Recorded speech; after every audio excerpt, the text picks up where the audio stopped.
Hi, both. Thanks for joining us today on our Business Gurus channel, where we will be discussing key business topics to help students grasp the most important elements of their course in preparation for their exams and future career. Let's get started. Welcome to the deep dive. We've all been there, haven't we? Facing a really big decision, maybe a huge investment, and you get that feeling in your stomach like, what if this goes wrong? Oh, absolutely. And in the business world, that feeling, it's magnified. We're talking about choices that can make or break a company Yeah. involving, serious money and reputation. Exactly. So today, we're doing a deep dive into something designed specifically to tackle that risk head-on, market research. Mm-hmm. Our mission here is really to unpack its core purpose, how it helps businesses make decisions that are actually informed, based on data, not just gut feelings, and how it helps avoid really costly mistakes. Which brings us to some famous examples, I bet. Oh, definitely. We're going to anchor this whole conversation with arguably one of the most legendary business blunders ever, the new Coke story. Ah, yes, 1985. Right. It's just such a vivid example of what happens when you maybe don't fully grasp who your customers are, what they care about, beyond just the product itself. It's a bit of a cautionary tale, but incredibly insightful. Absolutely. Lots to learn there. Okay, so let's start at the beginning. At its heart, what do businesses actually need to make smart choices? It sounds simple, maybe, but it's fundamental. Well, they need intelligence, right? Information. Their decisions, especially the big ones, need to be grounded in solid facts, objective data.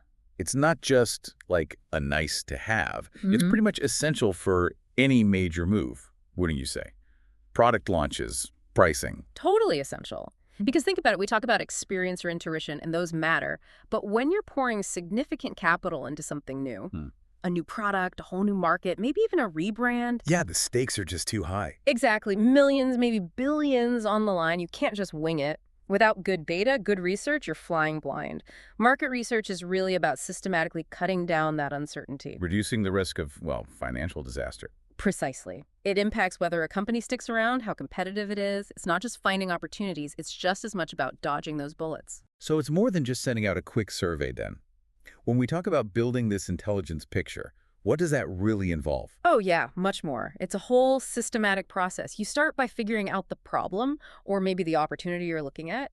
Okay. Then it's about gathering the data, talking to customers, looking at competitors, understanding the wider market. You analyze it, interpret it. It's like being the CIA for your own company. Uh-huh. Okay, I like that. You know, identifying what customers need, what they prefer, watching trends, seeing what the competition's up to, forecasting sales, even testing product ideas before you launch. So like before you price something, you'd research what people are actually willing to pay. Exactly. And what competitors are charging. Or before going into a new country, you'd look at the culture, the economy, who's already playing there.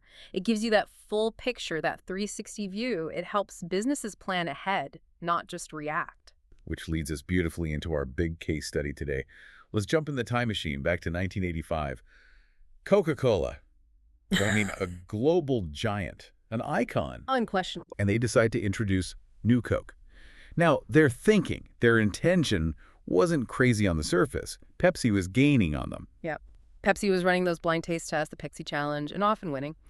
People seem to prefer the sweeter taste. So Coca-Cola thought, okay, let's reformulate, let's make our Coke sweeter to compete directly. They put a ton of resources into it. It's meant to be this, like, genius strategic move. And, this is where it all goes sideways. It just reveals this massive blind spot in their whole approach. What was it? Well, the research they did, mainly those blind taste tests, showed people did prefer the sweeter taste in a sip test. Fine. But what they completely missed or massively underestimated was the deep emotional connection people had with original Coke. Ah, so it wasn't just about the taste buds. Not at all. Original Coke was, well, it was part of American culture, tied up with memories, nostalgia. It meant something more. So loyal customers didn't just dislike New Coke's taste, they felt betrayed. They felt the company messed with something precious, something that was, in a way, theirs. Wow, that's powerful. It is. That emotional bond, that brand equity, Mm. that was the huge blind spot the initial research just didn't capture adequately. It really underlines how one type of research, like a blind taste test, even if done well, only gives you a sliver of the picture, doesn't it? It takes the taste out of context. Exactly right. New Coke might win a sip test where you don't know the brand, but in the real world, totally different ballgame. Because the brand itself carries so much weight. Precisely. Those tests answered. Which liquid tastes better in isolation? And New Coke often won that specific race, but they missed the crucial questions. What does Coca-Cola, the brand, mean to people, and how will they react if we change this specific thing they love? That idea of brand equity seems key here. Absolutely paramount. It's the extra value the name adds. Coke's equity wasn't just built on sugary water. It was decades of history, ads, shared moments, emotion. Changing the core product felt like rewriting history to many people, not an upgrade, a violation. And the reaction wasn't mild, was it? I remember hearing stories. Oh, it was intense. A genuine public outcry. Forget emails. This was 1985 angry phone calls flooding their offices, piles of letters, actual protests. People formed old Coke clubs demanding it back. Seriously, fan clubs. Yes. It became this huge cultural moment, a symbol of a big corporation maybe getting it wrong, not listening. The pressure was unbelievable. So Coca-Cola had to react. They had no choice. And they did it incredibly fast. Just a few months after launching New Coke, boom, they brought back the original formula. They cleverly called it Coca-Cola Classic. Wow, just months. That's incredibly quick for such a huge company. One of the fastest, most public U-turns in business history. It was a very, very expensive lesson. But a valuable one, presumably. Hugely valuable, not just for Coke, but for everyone. The big aha moment was realizing that understanding your customers, their loyalty, it goes way beyond just asking them what they like in a survey or a taste test. You have to get deeper. You have to understand the psychology, the emotions, the bonds people form with brands.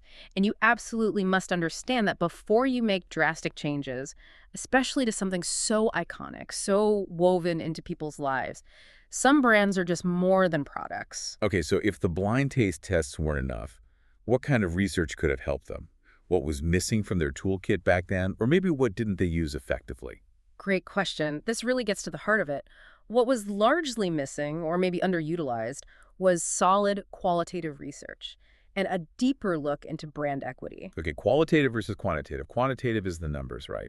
How many people preferred taste A? Exactly. It tells you how many or how much. Qualitative research digs into the why. Coca-Cola needed to understand the emotional terrain. So how would they do that? Well, things like focus groups, for example. Yeah. If done right, you can have real conversations, hear people talk about their personal connection to Coke, their memories, the tradition. It's not just taste, it's symbolism. Right, getting those stories. Yes. Or in-depth interviews one-on-one. Even things called projective techniques, like asking people to finish sentences about the brand or tell stories. These can uncover feelings people might not even consciously realize or articulate in a direct question. Interesting. So digging below the surface. Precisely. And also more advanced brand tracking studies. Not just, are people aware of Coke, but what do they associate with it? What values does it represent? How strong is that emotional connection? Asking, how would changing the formula affect those core values? So combining those deeper why questions with the what from the taste test. Exactly. You need both. That would have painted a much fuller picture, revealing those really strong, kind of invisible bonds people had with the original. It shows you need the what and the why to truly get your market. Okay, let's tie this all back then. This whole new Coke saga, this massive learning moment, what does it really tell us about the fundamental purpose of market research today? Because clearly, it wasn't just about getting the taste right. No, not at all. It fundamentally shows that market research isn't just about collecting surface-level preferences in some kind of sterile lab setting. A bit deeper. It's about truly understanding the emotional side, the loyalty, the intangible value people attach to things. New Coke teaches us that good market research is a vital tool to predict how people will react emotionally, viscerally, sometimes even illogically, to changes in things they care about. Not just if they'll like it, but how the change itself makes them feel. Precisely. Yeah. So ultimately, market research is there to reduce that risk we talked about at the start. It does that by giving businesses the full picture, the numbers, yes, the quantitative stuff, but also the feelings, the motivations, the qualitative insights. That holistic view. Right. It lets you make decisions that consider both the product itself and the brand's meaning, avoiding those huge missteps like Coke had, and hopefully building things that genuinely connect with people and last. It moves you from guessing to actually knowing. So there we have it, market research. Not just charts and graphs, but a crucial tool for understanding people, reducing risk, and making smarter choices grounded in, well, reality. It's the difference between a new Coke situation and building something that resonates. Well put. We've really dug into the why today, using New Coke as our cautionary guide. But, to really get how this understanding is built, we probably need to look at the tools themselves, right? The actual methods. Absolutely. We touched on qualitative versus quantitative, but there's more there.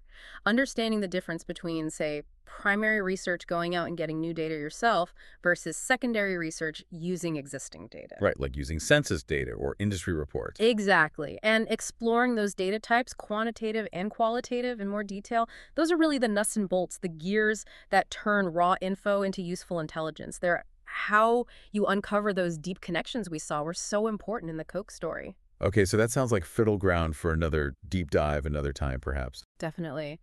But the core lesson from today really sets the stage for why those methods matter so much. So maybe a final thought for everyone listening. Sure. As you go through your day, maybe just think about this. Beyond just how something tastes or what features it has, what are those deeper, maybe even invisible connections you have with certain brands? The ones you always go back to. Yeah, your go-to coffee, your favorite tech company, whatever it is.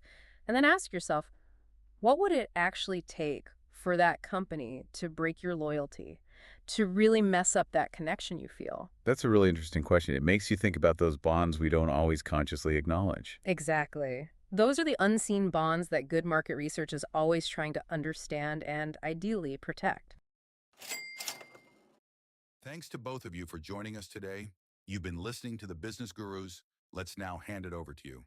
What further questions do you have based on what we've discussed so far? Leave a comment and we'll get back to you right away. If you haven't already, hit that follow for more business tips.